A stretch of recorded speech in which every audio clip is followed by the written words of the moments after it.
Welcome to our BIO105 course, and I made this, just going to talk through this fast to try to help everyone in our course be comfortable with how our semester is going to start and how our semester is going to go. And one of the most important concepts is our semester is not going to change even though USM is going to change, right? We're going to start out with some remote learning, and then we're hoping to come to some in-class learning.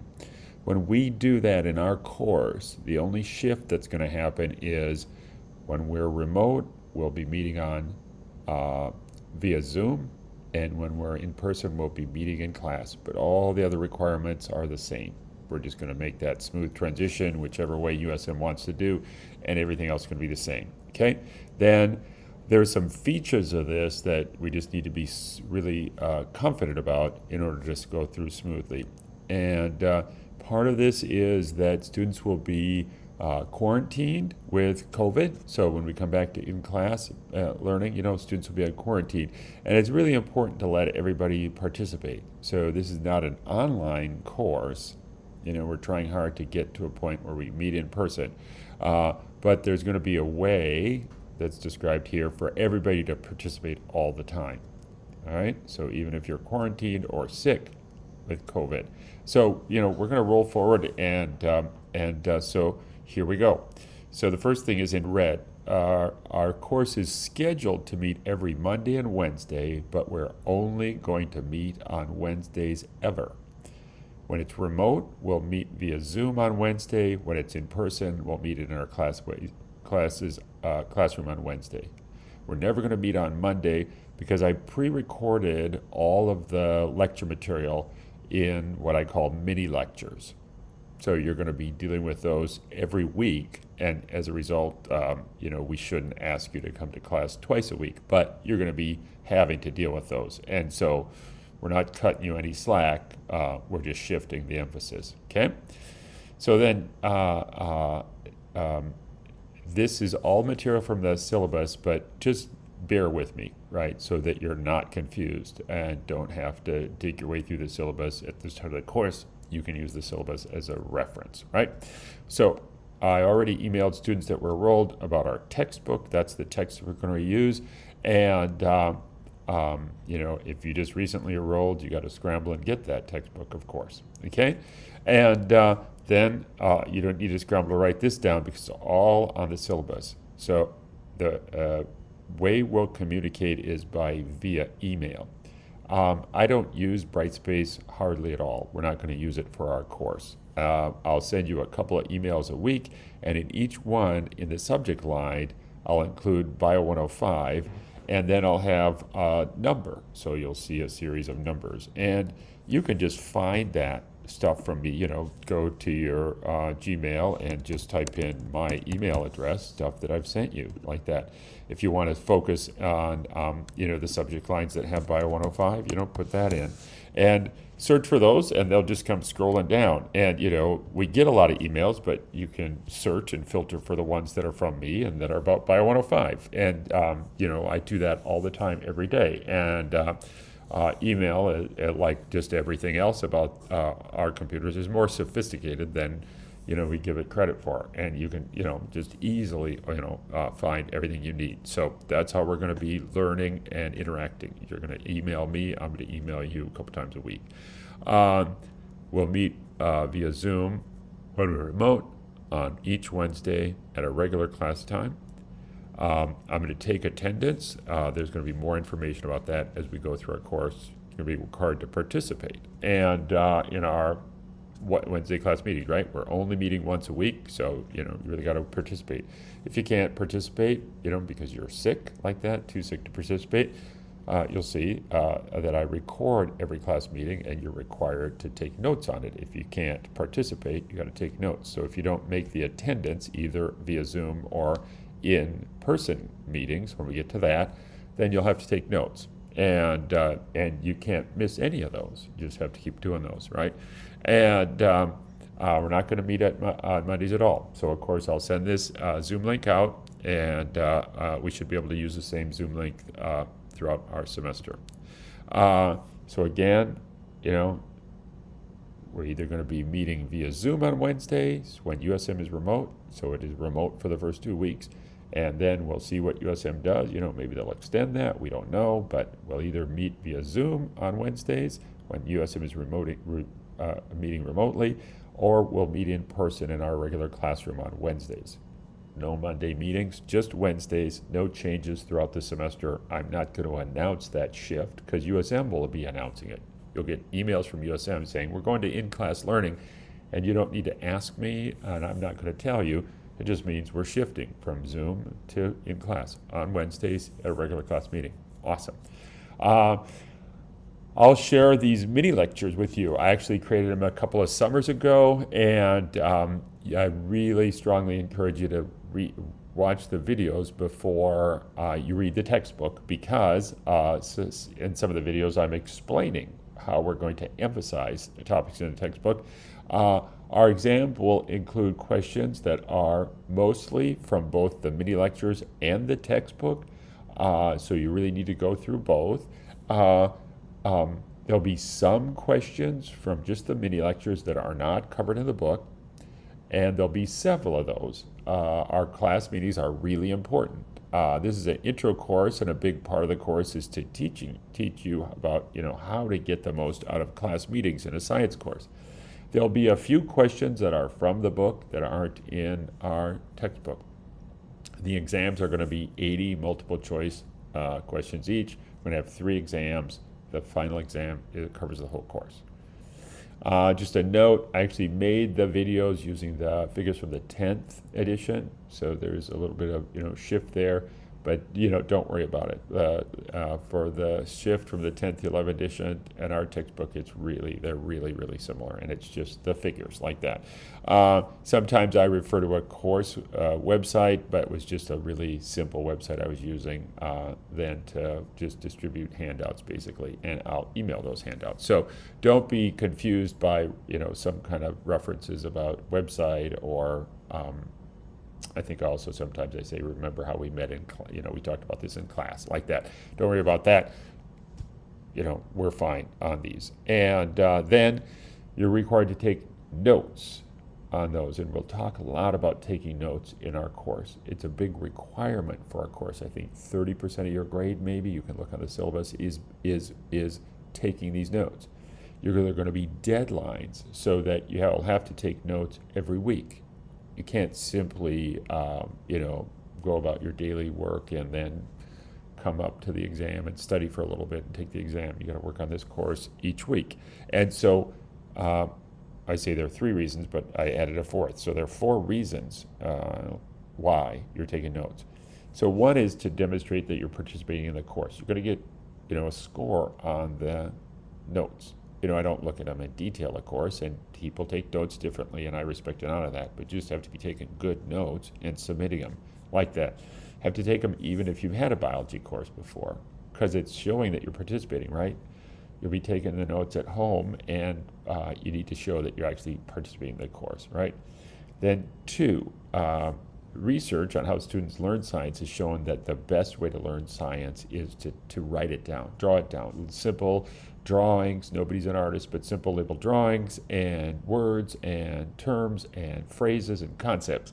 And so we're going to be learning that skill so that you can have greater success in more advanced courses. It's the best way to learn science is not simply to read each page, but actually to write. And that includes either in class when people are talking, like a lecture, or from a textbook.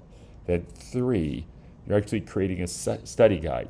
So students sometimes ask me, if I'm going to, create a study guide and distribute it, and the answer is no, because that's what a big part of note-taking is you're learning it, making an effort to learn it, but you're also organizing the material so that you can use it as a study guide.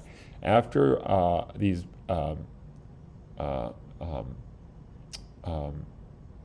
and so, when you're studying before the exam, you want to look at something, you want to look at a summary, and you're creating that summary. So be mindful of that, is you're also doing that. And that's another skill to learn for advanced courses, because there's no way anybody's going to provide a study guide for an advanced course, and you're actually working on building one yourself so that you can go over it And visuals are great in biology. Biology is physical science, and visual drawings of a cell, or proteins and so forth. Everything about biology is very physical, and it works well to make simple drawings. And the fourth one that I added is the one I've been saying, is this is an intro course, and so this note-taking is essential for our course, and it's an essential skill that we need to be building on, okay?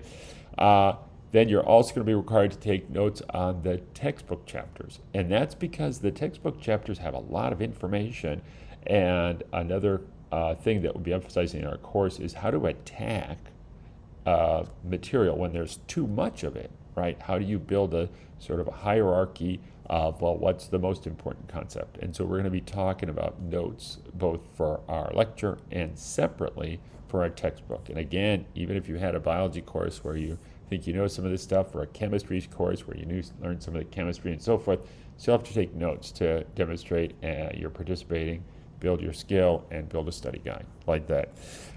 As you're reading the textbook, it's really important because you'll just be reading it on your own. And it's also true of the mini lectures. I should say that about the mini lectures too, is write down questions and confusion when you run into them. Just write them down and then bring them to class on Wednesdays. That's going to be a big reason we'll be meeting, is to talk about, where you're struggling. And if you're struggling, other students are struggling. So, just bring it in. And it can just be as simple as saying, what's this word? Or, what do we need to know on this page, like that. And just get in the habit of doing that and bringing that to class and asking that in class. You can, of course, also email me questions, and but it's great if you can bring them to class, because again, other students will be questioning you too. Also, if you have a bunch of questions, it's best for us to meet via Zoom, like that. We'll talk a lot more about it. The USM has a great learning center, tutoring center, and I definitely want you to learn about that as a resource. And so as part of that, I'll be talking about taking notes. And everybody has a feeling for taking notes, and this is an example of taking notes, right? So you know what it means to take notes, but your notes don't have to be really fancy. They don't have to be really great handwriting. I'm left-handed. I don't have great handwriting. You're building the notes for yourself to learn the material and to have material to review for the exams. And so I have to respect that, right? And I do in the scoring. And so the notes that I get are going to look really different. That's fine. Here's an example of some different notes, right? A person is working stuff out, right, in a more active way than that previous page, right? So I'm not asking you notes to make kind of like a kind of hand recording of what's going on, but instead, to work stuff out. So your notes, again, they don't need to be neat. They also don't need to be sloppy, but you can have stuff crossed off and added in your notes. Another thing to see here is these notes are taken, these were taken on a computer, I think, and maybe not, but I think they were drawn out on a little pad. It's not good to type notes. It's some students like to do that. It's definitely not good to just paste images into notes. Those aren't notes, right? You don't learn anything when you're pasting something, right? And again, the best way to take notes is to do it by hand, and the most efficient way and the most effective way, because you're really getting involved in it. One thing that works really well for multiple choice exam type courses is to make flashcards. So it's part of your taking your notes. You can do different things and take pictures of them, and you're demonstrating you're participating in this course, right? Like that. So there are going to be some different things that students do because of their unique learning and styles that they already know about themselves, and ones that they're testing out in this course, right? We're building toward success in future courses. Here's something that is done on a computer. And it's great to do something like this, but not only this, right? So the student has created some kind of vocabulary list by, kind of cutting and pasting stuff. And you can go ahead and do that. You could submit that, but if you just submitted that, that's not what we want to do. It's not busy work we're doing, right? Your original notion of notes is probably, it's some busy work. And you'll see it takes a lot of time each week to do this, and so most of the studying you'll do in this course is note-taking, but it's going to be the learning effort. So what you're demonstrating is not just participation, but think that you're demonstrating the learning effort. Here's another thing on that's definitely on a computer, but it's handwritten, so you can do that on a computer. That looks great, right? So if you really love to do that on a computer, that looks really great. Here's something that, is kind of like this excessive neatness, right? It would take a long time for me to create what's on this page, but it's really good. It just doesn't have to be that neat. You can see if you have, if you like to do different colors, that can be really helpful, right? Like that. And, but you want to be careful. There are some really neat people who would end up taking too much time on this note-taking because it would be about neatness. And it's not about neatness, it's about learning, practicing learning skills. And writing this stuff down, drawing it out is a powerful thing. So we'll be talking a lot about it as we go through this. Also, I mentioned the tutoring center, the learning center at USM. Those folks are trained to help you tackle just a challenge just like this and help you learn about it and not just complete the assignments and grow. Here's the best way to take notes for this course. The most effective way to take notes is I just took a picture of my phone because there are apps, just tiny apps for phones. I use something called SwiftScan, and it's just a way of taking pictures in an organized way to create a PDF. And so it's great to have a little app like that on your phone. Some phones already have them, and when you buy them. And then take your notes by hand. Just draw it out, whether you're doing the notes for the lecture or separately the notes for the textbook. Draw it out, write it out, and that's what you want to be doing, that physical activity, and it's also efficient, effective like that. And then just take the pics, from your phone, boom, boom, boom, and your phone will almost certainly create a PDF, and just email that to me. And then make sure you tell me every time you send me something, right? I'll be getting a lot of this stuff from a lot of different students, along with all the other emails I get from, folks. So tell me what you're sending, so you and I make sure you get credit for what you're sending, like that. You'll need to work on this every week because there'll be deadlines. So we got to just get going and chug through it, right? If you don't have the textbook yet, get it soon, right? Like that. And in the meantime, you can start cranking on the mini lecture notes like that and learning that stuff. I'll send those links out this weekend, and we'll get started on our course. We're also going to have practice quizzes and assignments and so forth, and I'll announce those ahead of time. Some will be in class when we meet in class. Others will be, take home like that, and we'll do those too.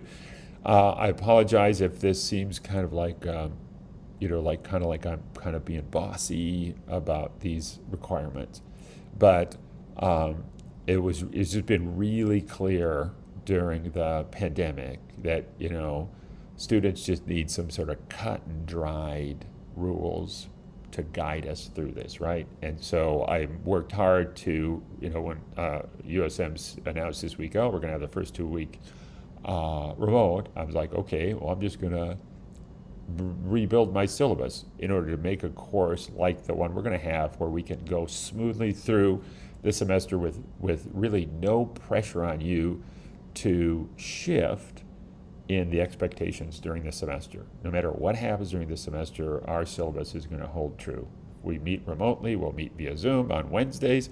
If we meet in person, we'll meet in our classroom on Wednesdays. That's the only thing you need to adjust for this course. Everything else is just laid out in the syllabus and in this description like this. So part of this is you have to participate, and so it's not an online course. You have to participate on Wednesday. I'll take attendance, whether it's on Zoom or in person on Wednesdays, and you have to participate. And if you don't participate, what the plan is I'll be recording either the Zoom or in-class meetings. I'm going to record those. So some students that are in quarantine, for example, when we get to in class, they don't need to tell me they're in quarantine, right? They just won't be there. And there's going to be a lot of people like that. And you have to participate anyway. So what's going to happen is I will record, then I'll send out the link, which will be on YouTube, but it'll be a private link. So just the people in our course will be able to access either of the Zoom meeting or the in-person meetings, each one. And if you can't be there on Wednesdays, on that Wednesday, you have to take notes within a week to demonstrate that, yeah, you're participating in our course. And it's not, you don't get a grade for this participation, it's just a requirement. And if you don't do it, you'll get a lower grade, like that. And I described that in here. And you have to try to come. This is not an online class. USM really wants us to try to come to class, so you got to really try to hard come to class, whether it's Zoom or in person. And again, if you're sick or you can't do it, well, you got a week to participate, right? So try to get to class and let's just deal with it. And this is just because of COVID, right? Just because of this messy pandemic and the fact that people will be quarantined or sick or, like that, dealing with somebody, family member or friend who's sick, like that. And so you don't need to check in with me and, let me know you're quarantined or, this or that, but just, you got a week to participate. So participate with us on Wednesdays, if at all possible. And if not, just take care of it yourself and get it submitted to me. And again, tell me what you're sending when you send me anything like that, okay? So this is just a look at the calendar. You can see we're going to have a flow that is not going to change. We might speed it up or slow it down a little bit, but we'll be rolling through this. And here, like I said, I'll send you the links for the first mini lectures on the first couple of chapters, and they'll have a due date. And then on we go. The exams are going to cover the material that's already described, and I don't think I'm going to have to change it, but that's something we just have to be sensitive to if there's some unforeseen thing with COVID, but there's that. I just included this down there in red. There's this one thing, we're going to really expect by March that we'll be meeting in person. We have this one assignment outside of our regular class meeting time. So I want to tell you about that now. There's a research seminar that you're all required to attend, and that's described on the syllabus in more detail. So, if you're confused or concerned about that, information's on the syllabus. So I just want to show you that. And that's where we're at. And again, that stuff's on the syllabus, but I just wanted to talk about it out loud just because, I don't know, hopefully to help explain it rather than having you trying to piece it together and then, kind of talk through it together. Questions about that? Well, bring it to class Zoom on Wednesday. Like I said, I'll send you the Zoom links. It should be a recurring link, and we should be good to go. All right? Awesome.